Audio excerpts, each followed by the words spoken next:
Now, you may recall a couple of months ago we told you about an amazing act of bravery which saw two men rescued from a burning flying boat. The incident happened at Calshot near Southampton over 60 years ago. Well, in our report we heard from the son of the Air Force man who carried out the rescue. But someone else was watching that very report, the son of one of those who was rescued. And now the two have met up. Andrew Pate has the story. But it was only when I saw it on the television that I suddenly realised that that's about my dad. He told them it was a stupid thing to do, and but he was told to obey orders and did it. And as you are in the forces. And he said to the guy on the that was with him, and he said, "I think you better stand back when I open this hatch." He said, because this is a floating bomb. Duncan Menzies was an RAF fitter who was sent out to work on a partially submerged flying boat at Calshot. When the plane caught fire, he was rescued by leading aircraftman Peter Anderson.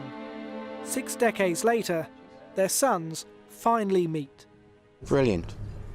Best day I've had for a while. It's an emotional time. Yeah. Bit of a tearjerker, really. And it's nice to take it to the next step. We told you how the Calshot Divers had been looking into the heroism of Peter Anderson, and we heard from his son. Much to the amazement of Duncan Menzies' son, who'd watched the plane catch fire all those years before and was amazed to see the story being told on our programme.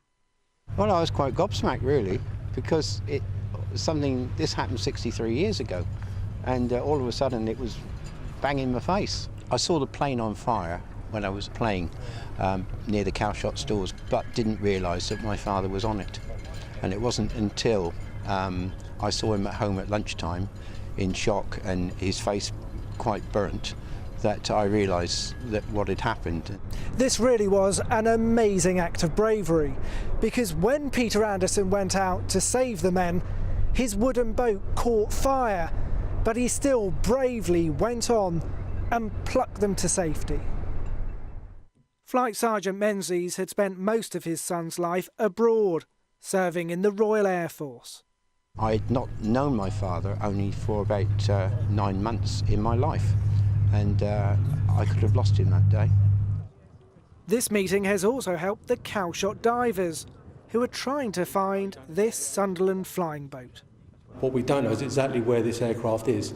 Again, the photos and Tom's eyewitness report gives us a new area to look. It looks like it's more in the mud than diveable, but we'll probably have a walk around the mud and see what we can find. A true act of heroism, still having an impact over 60 years later. Andrew Pate, ITV News, Calshot.